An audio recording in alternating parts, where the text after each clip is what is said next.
And then you have your instrumental, which is what you think.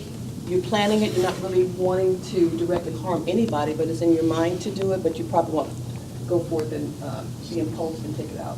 And then, of course, emotional is taking it out, being impulsive, not thinking, having forethought. Okay, next slide. I'm sorry. Time out.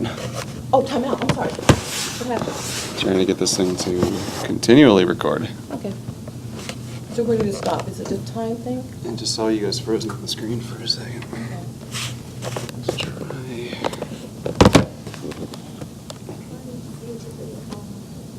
I don't have any storage in mine. I feel like this time's gonna make you creative.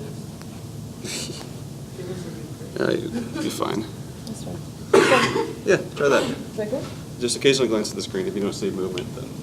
Okay, so again, there's different types of aggression. You have, well, we went over that, Martha. We went over it, Dr. Crow. Okay. So here we have the theories of aggression, the instinct theory. And you guys can pretty much read what that is, but I'm going to sum it up for you. Pretty much the instinct theory is, it's just the result of, we all have a driven drive to do what we want to do. And we have a thirst for it. We want to do it right, so we go forward, we do what we need to do to take care of that. And also in aggressive sports, players don't often show the same aggressive characteristics in society away from their sport. So in sports, of course, it's more aggressive. The behavior is more aggressive than non-aggressive. And aggressive behavior is often learned and is linked to the culture. Okay, next slide. Okay, catharsis is a way of pin-up anger. This is obviously a guy who has probably done it before. He didn't care what people thought, but it's like you're releasing all this energy in you, and this is how you do it. He's not hurting anybody, but he's showing aggressive behavior. But I think this was uncalled for because he looks inappropriate. And then these two here, these guys are like at it. We don't see any physical aggression, but of course, again, there's non-aggressive in hurt words. I'm sure they exchanged words in that. So anger and frustration is part of aggression. Not to say that frustration leads to aggression, depends. No, that's fine. No, you did good. Okay, now the other type of aggression theory is called the frustration aggression. Like I said, frustration doesn't necessarily mean that it leads to aggression. And this is like a little bitty chart saying if you have a goal, you're focused to win, any obstacles that are in that way of not achieving that goal, you will be frustrated. However, that frustration can be targeted or turned around to either being aggressive behavior where you have a punishment for doing a bad behavior, or you'll have the success of saying, no, I'm going to think about this. The consequences could be bad and I won't do it. And then catharsis is just saying, okay, I released it in some form, either good or bad. Next slide. This is another type of learning theory. This is Bandura. And Bandura pretty much explains all of it there. But in a nutshell, it's pretty much telling us that aggression is learned. And a real good example of that is like, I don't go to sports events for the simple reason that I'm not I don't have a problem with large groups. It's just that I know that anything can happen with a large group. And this is what normally happens in large groups. They say that when people are in a group environment in a game, you tend to act like the group is acting. So you're basically becoming a part of that environment. So you're linked, so to say. So if I'm in a group of people at a game and they're cheering, well, I'm not going to sit there. I'm going to cheer along with them.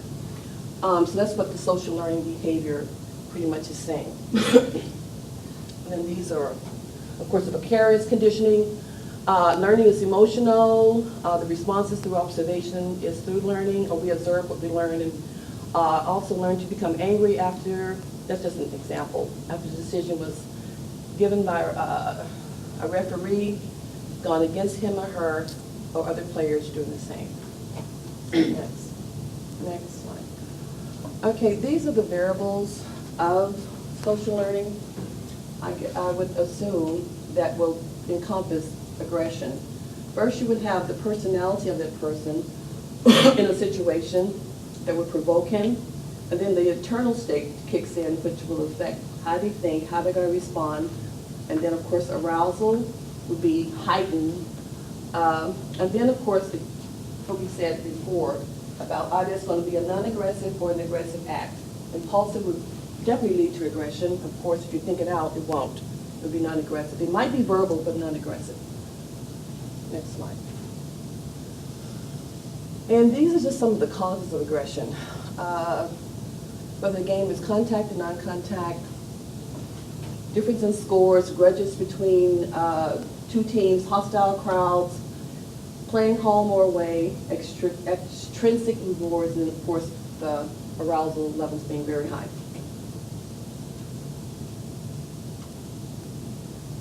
Okay, I think at this time, let's go ahead and do the questionnaire. We have a little short questionnaire for you guys. This is about aggression.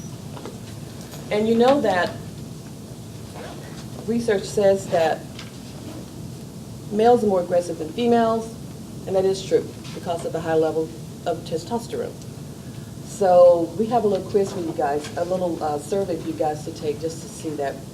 That probably won't happen today, Sean, the only male in here. Yeah, Out of 3 females, but it's okay. Yeah, it just shows. Research has proven that that's true, but and be honest on the scale from 1 to 5, and just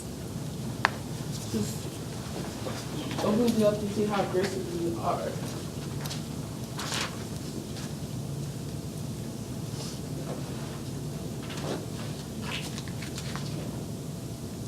Do you want to stay on this slide? yeah. I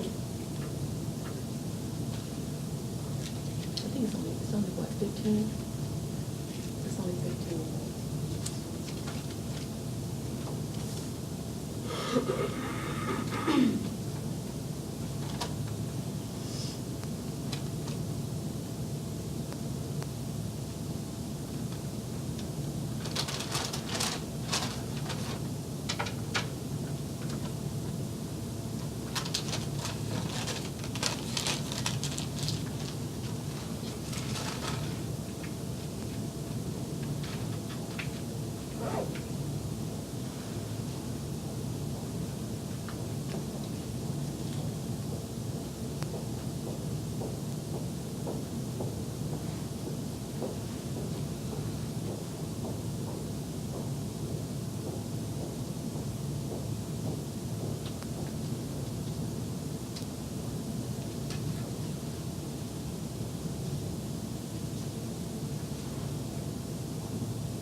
I guess we should send this to her too.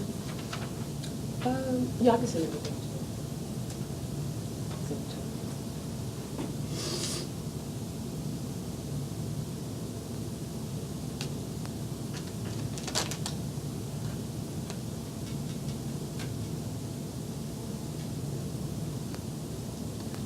Okay.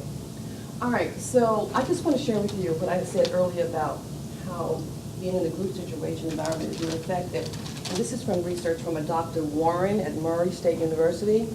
He studies the psychology of sports fans. He says that fans are so involved and they feel that they're an extension of their team.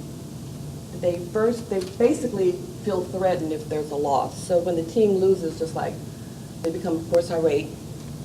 And also, the external sources also influences aggression.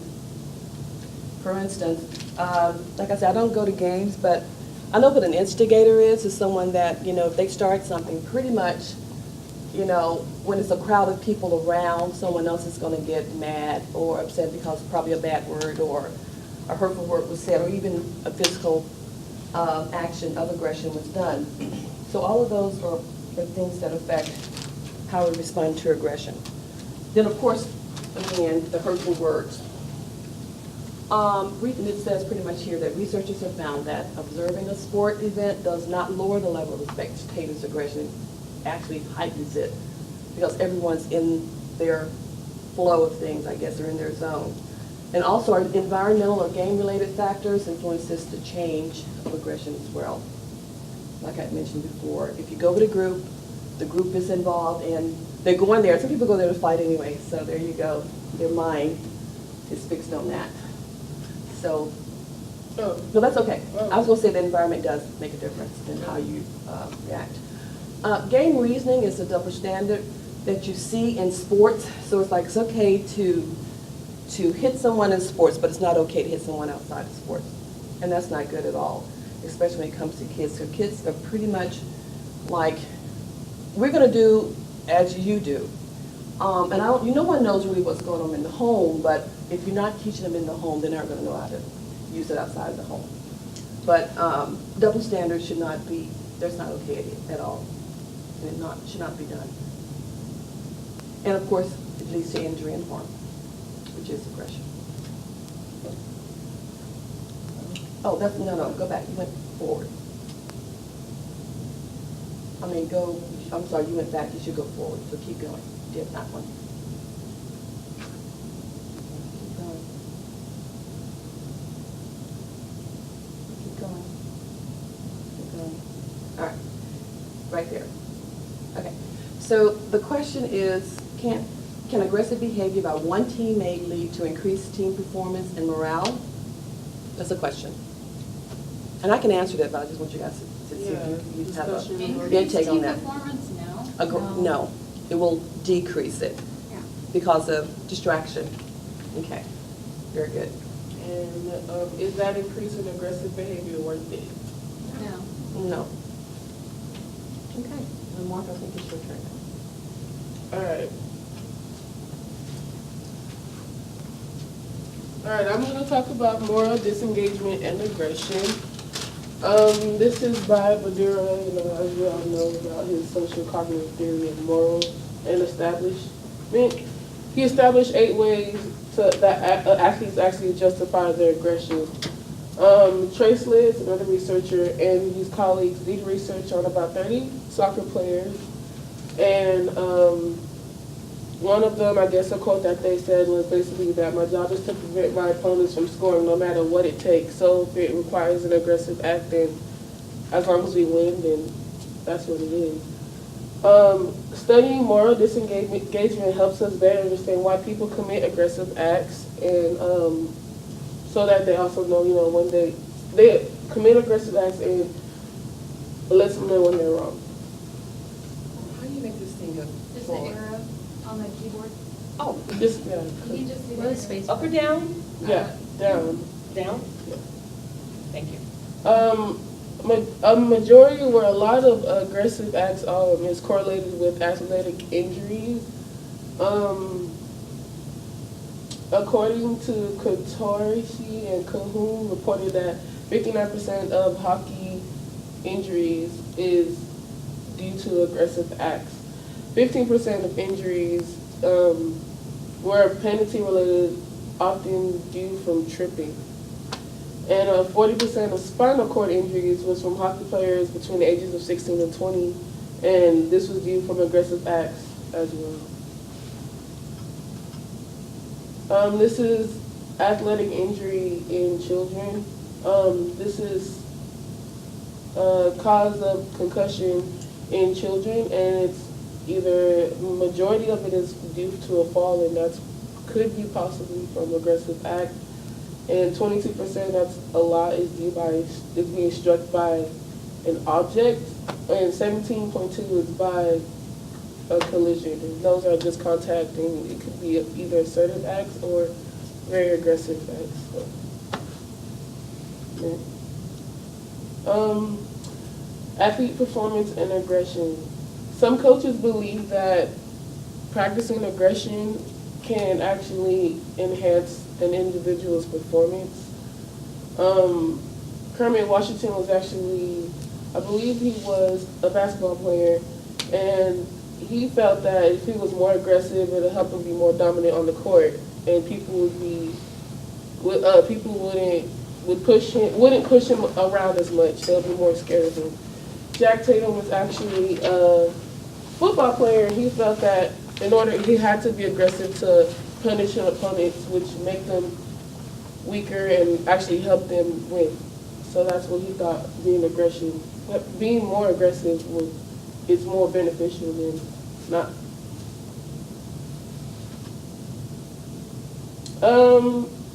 Stevens and Bradmuller were also two researchers and show that athlete aggression is influenced by team norms and perceptions of aggressiveness, as well as coach support for such.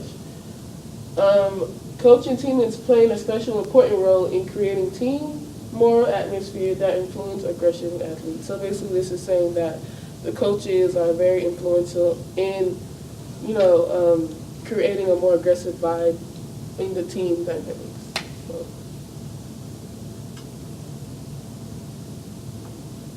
So, okay, sport-specific aggression determinants.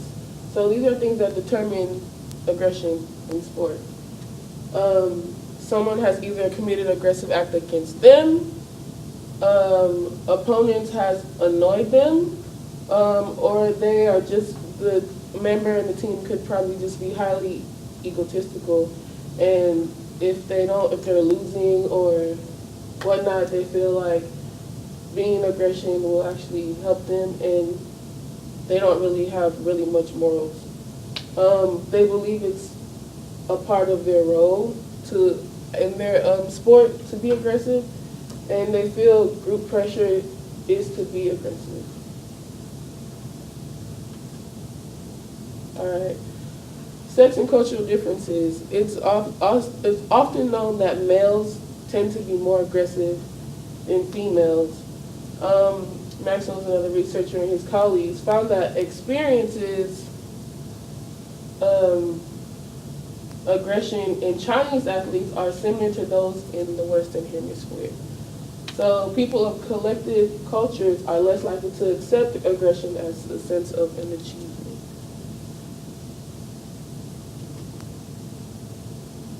All right, alcohol-related aggression in sport. Readings have determined that athletes that do report, alcohol intake tend to be more more aggression in social atmosphere than those that are non-athletes. Aggressive. And this is mainly in the male population. Athletes are shown to be more involved in binge drinking than non-athletes. It's also important to address alcohol-related aggression and the negative effects of excessive drinking on athletic performance. So basically, we should bring to knowledge that alcohol can influence aggression when it comes to performance in sport. I just personally believe that alcohol should not be sold when children are at sports events. I mean, it's bad enough when they see their aggression, and how much more added on with the alcohol. Really bloody. Then, of course, learned behavior, social learning behavior.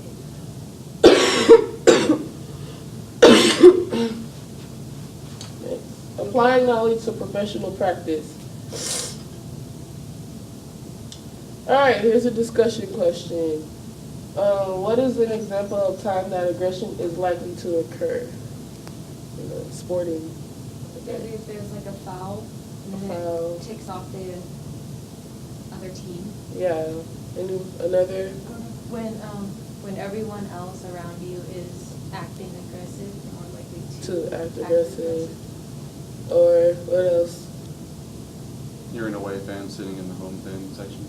Or what about, people in the audience? They tend to be, they have those people that have been drinking and they're, oh, come on, yelling at the referee, and that can cause aggressive acts. What are ways to modify aggressive actions and teach appropriate behavior? So what should we do to help reduce aggression among spectators and athletes? Consequences? Consequences, so what would you think? I don't know, they have I don't know what they're called, like the audience cams. Uh-huh. Some people get fired if their bosses see that, because there was one guy who said something inappropriate to a interviewer, like a news person, and their boss actually ended up recognizing him and fired him. Oh, see, that too.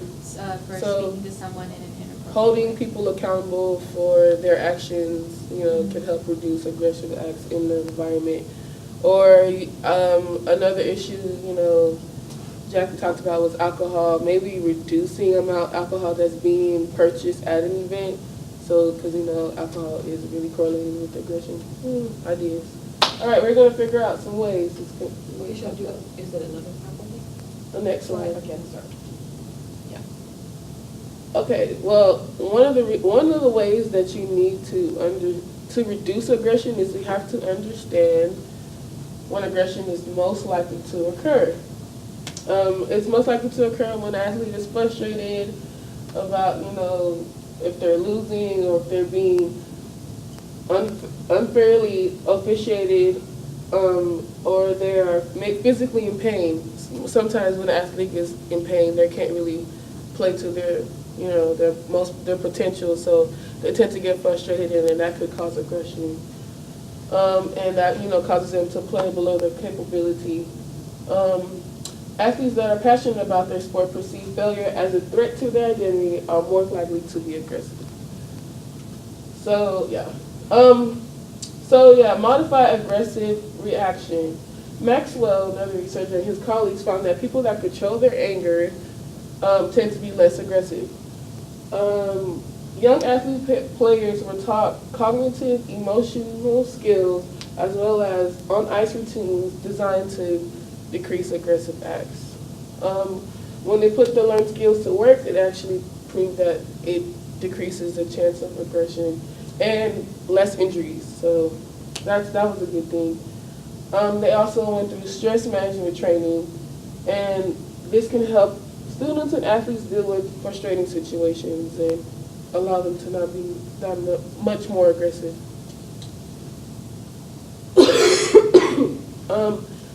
Another way to modify aggressive behavior is teach appropriate behavior. Establish what's normal. So, you need to teach the differences between aggression and assertive acts. So, a difference would be an act to, because there's contact sports. You should be able to identify what is being an aggressive act and what's being an assertive act. So basically, assertive act would be not to harm or cause offense, somebody to be offended. Have captains on the team or squad monitor team members' actions and establish a conflict resolution program. And these are ways to modify aggression and decrease aggressive acts in sport. All right, the conflict resolution program was actually put into practice by a middle school in Maryland. It was at an institution, and they have 7 points that will help,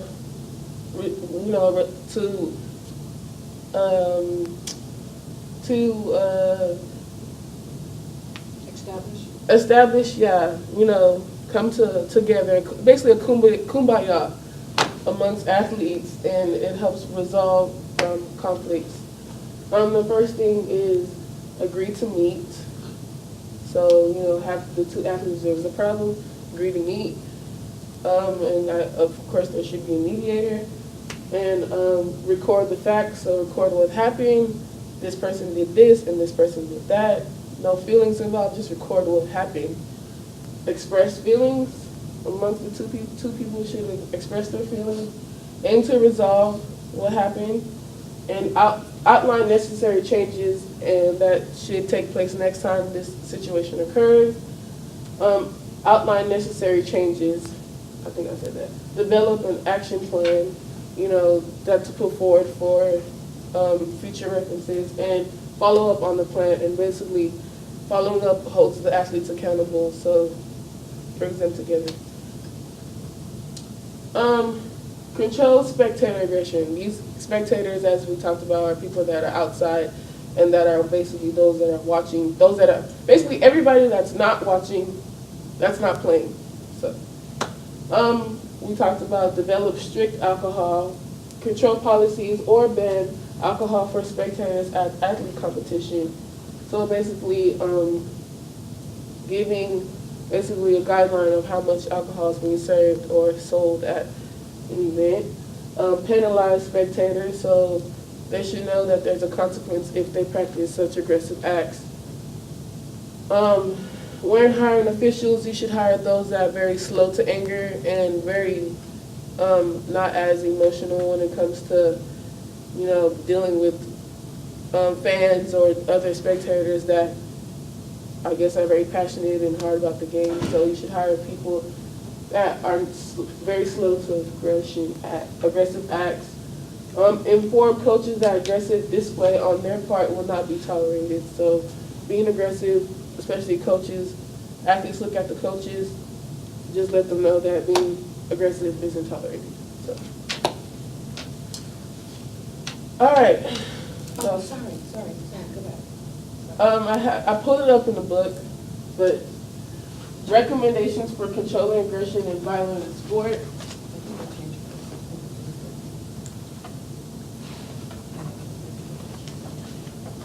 Two.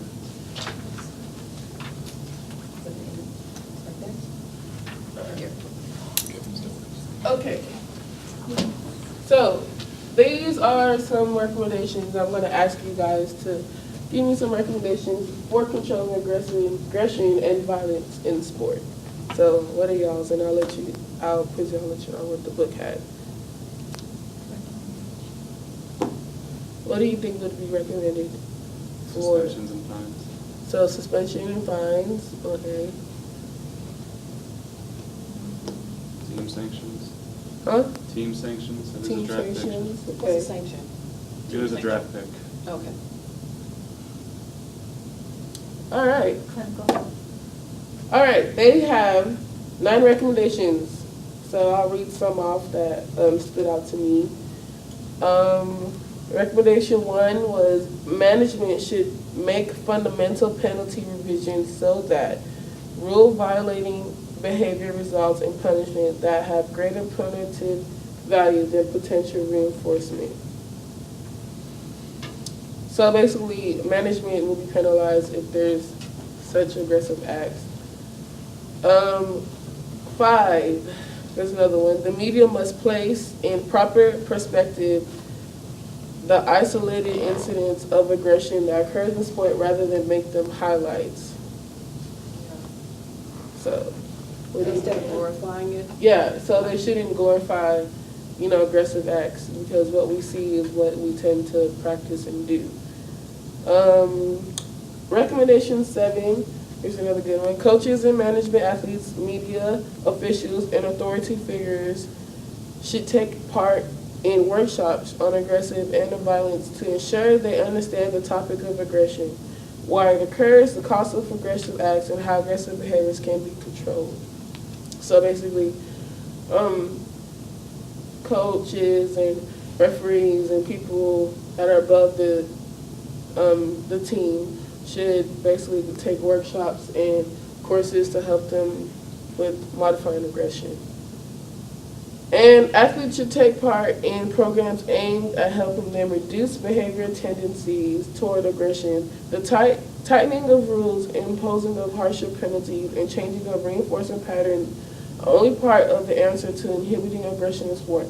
Ultimately, the athlete must assume responsibility. So what do y'all think about that one?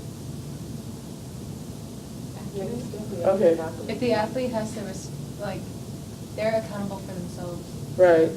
So yeah, these are just a few recommendations on ways to control aggression and violence in sport. As we know, it is important to, aggression is important. It can influence athletes, it can prevent injury if it is modified, so. Also, I have some facts about the fan violence here compared to South America. Actually, in South America, the victims aren't the fans, it's the police officers, and they shoot them for being aggressive. They actually shoot them in the head. So, in South America, that's what's going on there. And also, I just want to give you some facts on, I want to ask a question first of all. Does sports participation really build character from what you've seen on this PowerPoint? So to be You think so? Sports participation? Does it build character, actually build character from what we've seen, all this aggression? It helps if you have the right coach. It just Okay, depends on who's it depends on the coach, but let me just give you some facts really quick about that. Okay, so this is what I found out, that's not in the book. 13% of youth hurt opponents, 31% argue with officials, and that's the elite athletes, and then 27% just have poor sportsmanship. So definitely morals are pushed down, and we need to change that. And Martha just gave us some recommendations for controlling aggression and violence. Did y'all's questionnaires help you determine how aggressive You are? were. Did it bring It's to a life? scale. Yeah, 1 to 5. It's 1 to 5, but like the total. Oh, you have to tally it. Yeah, but I don't know what the total means. I Like, what's think- a high, what's normal? Oh, well, 1 to 5 being the highest. What? Yeah, 1 to 5, 5 being the highest. I tallied it up wrong. then. Yeah, it's 1 to 5 scale, 5 being Because the I highest. added up. Sorry. Yeah, like I added this is everything one, up, like that's 1, this is 2, 3, 4, and then I added them up. So the more fives you have, it basically determines, it's like that's. Oh, you're supposed to write how many ones and how many. Yeah. I'm sorry. I'm sorry. I was I like, didn't do that either. That's Yeah. okay, that's okay, but of course, Sean's only male here, but still, we know what's going on, Sean, for testosterone. I'm only aggressive when I'm driving. Yeah. But thank you guys for coming. Thank you guys.